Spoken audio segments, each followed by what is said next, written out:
அனைவருக்கும் வணக்கம். ரிஷபராசினியர்களுக்கு நிகழ்ந்து கொண்டிருக்கும் ஜூன் மாதம் 19ஆம் தேதி முதல் முற்றிலுமாக மாறப்போகும் உங்களுடைய வாழ்க்கை. தனது சொந்த ராசியான கும்பராசியில் ஆட்சி பலம் பெற்று சஞ்சரித்து வந்த குரு பகவான் வக்ரம் பெறுவதால என்ன மாதிரியான நன்மைகள் எல்லாம் ஏற்பட இருக்கு, கிரக நிலைகளின் ரீதியாக இருக்கும் சாதகங்கள் என்ன, பாதகங்கள் என்ன, மேலும் உங்களுடைய குடும்ப சூழ்நிலை ரீதியாகவும் உத்தியோகம், தொழில், வியாபாரம், கலைத்துறை, அரசியல் துறை, மாணவ மாணவி, விவசாயத்துறையினர், பெண்மணிகள் என அனைவருக்குமே என்ன மாதிரியான நன்மைகள் எல்லாம் ஏற்பட இருக்குது. குறிப்பா இத்தருணங்கள்ல கிரகங்களுடைய சஞ்சார நிலைகள் என்ன என்று பார்க்கும்போது மேஷத்தில் செவ்வாயும், ரிஷபத்தில் குரு பகவானும், மிதுனத்தில் சூரியன், சுக்கிரன், புதனும், கன்னிராசியில் கேதுவும், கும்பத்தில் சனி பகவான் வக்ரகதியிலும், மீனத்தில் ராகுவும் சஞ்சரிக்கிறாரு. இந்த கிரகங்களுடைய சஞ்சார நிலைகளின் காரணமாக மேலும் என்ன மாதிரியான நன்மைகள் எல்லாம் உங்களுடைய வாழ்வில் ஏற்பட இருக்கு என்பது குறித்தான முழுமையான பதிவு தான்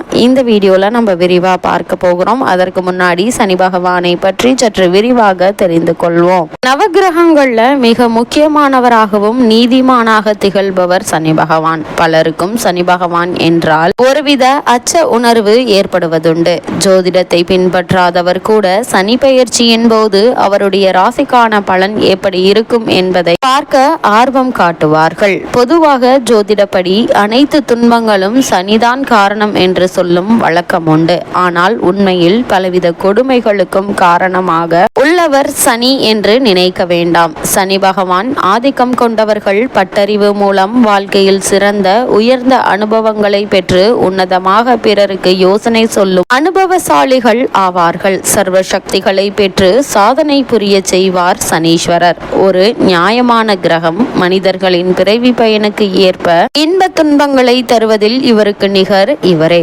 உலகெங்கெல்லாம் ஒளியை அள்ளி வீசும் சூரிய தேவனுக்கும் ஸ்வர்ச்சலாவுக்கும் யமன், வைவஸ்தமோ, யமுனா என்ற 3 குழந்தைகள் உள்ளன. ஸ்வர்ச்சலாவுக்கு சூரியனின் அன்பான அணைப்பு அதீதமான உஷ்ணமாக தகித்தது.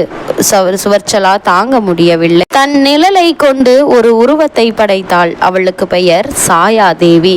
தான் தவம் முடித்து வரும் வரை தன் கணவனுக்கு தன்னிடத்தில் மனைவியாக இருந்து பணிவிடை செய்யும்படி பணிந்து விட்டு போய்விடுகிறாள். சாயாதேவியும் அப்படியே வாழ்ந்து வருகிறாள். சாயாதேவிக்கு தப்தி, அதாவது பத்திரை, சாவர்ணிகா, சருதர்கர்மா அதாவது சனி என்று 3 குழந்தைகள் பிறந்தார்கள். சாயாதேவி தனக்கென்று குழந்தைகள் பிறந்த பின்பு மாற்றான் தாயை போல் நடந்து கொண்டாள். சூரியனும் யமனும் அவளை மன்னித்து விட்டார்கள். சூரிய தேவன் ஸ்வர்ச்சலா தேவியை தேடி கண்டுபிடித்து தீராத காதலுடன் தழுவினான். சூரியனின் காந்த சக்தியால் ஸ்வர்ச்சலா தேவிக்கு அப்பொழுது பிறந்தவர்கள்தான் அஸ்வினி தேவர்கள். என் நிலையில் சாயாதேவி தன் குழந்தைகளுடன் தனியே வசித்து வந்தாள். அதிலும் சிறுதர்கர்மாவை தவிர மற்றவர்கள் பேரும் புகழும் பெற்றிருந்தார்கள். மேலும் சிறுதர்கர்மாவின் கண்கள் அதீத வீரியமுள்ளவை. எவர் மீது அவன் பார்வைப்பட்டாலும் உடனே ஆபத்து விளையும். அதனால் சாயாதேவி அவனை வெளியே விடாமல் தன் பக்கத்திலேயே வைத்து கொண்டிருந்தார். ஒரு நாள் விண்ணுலகமே கைலையை நோக்கி சென்றது. கைலையில் விநாயக பெருமானுக்கு பிறந்த நாள். எல்லோரும் கைலையில் நடக்கும் விழாவை காண செல்வதால் தானும் அங்கு செல்ல வேண்டும் என்று சிறுதர்கர்மா அடம் பிடித்தான். சாயாதேவி எத்தனையோ சொல்லியும் சிறுதர்கர்மா கேட்கவில்லை. இறுதியில் பிடிவாதம் வென்றது. கைலை மலையின் ஓர் ஓரத்தில் நின்று விழாவை கண்டுகளித்து விட்டு வருமாறு அன்னை ஆலோசனை சொல்லி அனுப்பிவிடுகிறாள். கைலையில் சிறுதர்கம்மாவின் காலடி சத்தம் கேட்டதுமே கைலை மலை ஒரு குலுங்குகியது.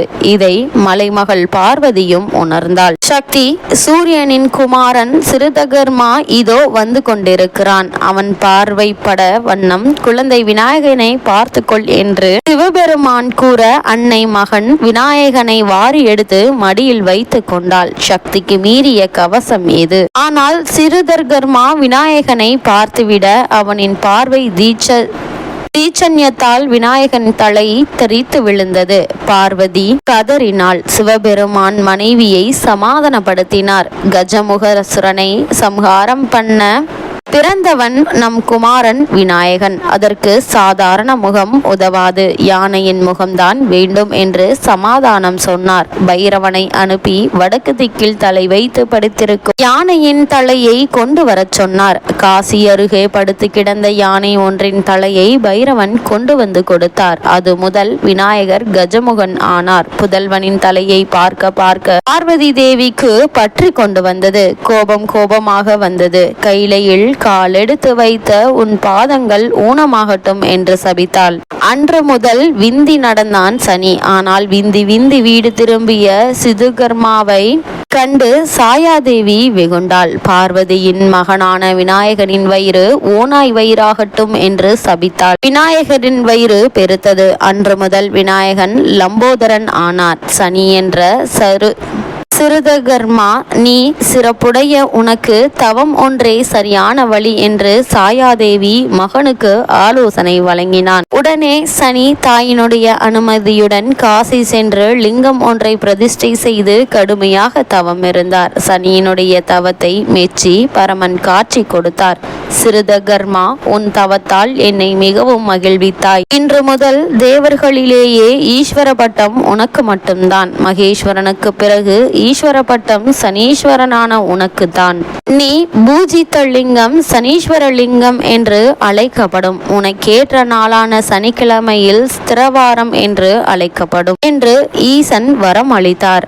சிறுதகர்மா அன்று முதல் சனீஸ்வரனாகவும் சனி பகவானாகவும் இருந்து நம்மை எல்லாம் ஆட்டுவிக்கிறார். இப்படியாக இப்புராண தகவல்கள் நமக்கு கூறுகிறது. அப்படிப்பட்ட சனி பகவான் தனது சொந்த ராசியான கும்பராசியில் ஆட்சி பலத்தோடு சஞ்சரித்து வந்த சனி பகவான் வர்க்கம் பெறுகிறாரு. இதன் காரணமாக என்ன மாதிரியான சூழ்நிலைகளை நீங்கள் சந்திக்க நேரிடும் என்று பார்க்கும்போது, உங்களுடைய ராசிக்கு 9, 10 ஆகிய இடங்களுக்கு அதிபதியானவர் சனி பகவான். அவர் கும்பராசியில் வக்ரம் பெறுகிறார். தர்ம கர்மாதிபதியான சனி வக்ரம் பெறுவது இந்த நேரத்தில் சில தடைகளும் தாமதங்களும் உங்களை சிரமப்படுத்தும். அதே நேரம் உங்களுடைய முன்னேற்ற பாதையில் ஏற்படும் சறுக்கல்களை சமாளிக்கும் ஆற்றலையும் நீங்கள் பெறுவீர்கள்.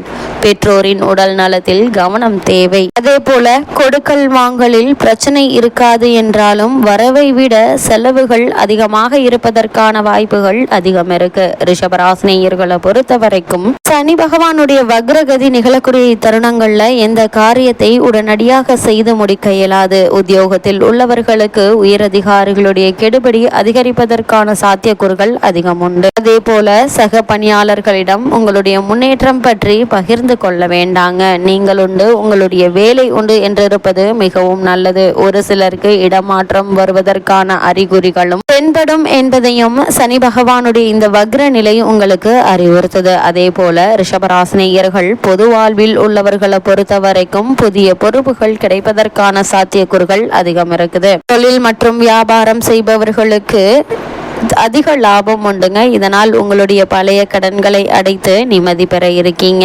ரிஷபராசி சேர்ந்த உத்தியோகஸ்தர்களுக்கு உங்களுக்கு கிடைக்க வேண்டிய பதவி உயர்வு, ஊதிய உயர்வு, உத்தியோகத்தில் கிடைப்பதற்கான சலுகைகள் ஆகியவற்றை தற்போது நீங்க எதிர்பார்க்கலாங்க. தற்காலிக பணியாளர்களுக்கு பணி நிரந்தரம் செய்யப்படுவதற்கான வாய்ப்புகள் அதிகம் இருக்கு என்பதை கிரகநிலைகள் உங்களுக்கு அறிவுறுத்தது. உத்தியோகத்தில் உள்ளவர்களுக்கு எதிர்பாராத முன்னேற்றங்களும் ஏற்பட இருக்குதுங்க. ரிஷபராசி சேர்ந்த கலைஞர்களுக்கு எதிர்ப்புகள் நிறைவேறும். ரிஷபராசி சேர்ந்த பெண்மணிகளை பொறுத்த வரைக்கும் கரைந்த சேமிப்புகளை ஈடுகட்டும் வாய்ப்பு உண்டுங்க. ஏதாவது ஒரு வகையில் பணவரவு இருந்து கொண்டே இருப்பதால உங்களுடைய எதிர்காலத்திற்கென்று சேமித்து வைக்கக்கூடிய ஒரு சூழலும் ஏற்பட இருக்கு என்பதை கிரகநிலைகள் உங்களுக்கு தெளிவுபடுத்துது. ரிஷபராசினியர்களை பொறுத்த வரைக்கும் கிரகநிலைகளின் ரீதியாக கூறப்படும் பரிகாரம் என்ன என்று பார்க்கும்போது, சனிக்கிழமை தோறும் சனி பகவானுக்கு விளக்கேற்றி வழிபடுவதன் மூலமாக எண்ணற்ற நன்மைகள் உங்களுடைய வாழ்வில் ஏற்படும் என்பதை சனி பகவானுடைய வக்ரகதி உங்களுக்கு அறிவுறுத்துது.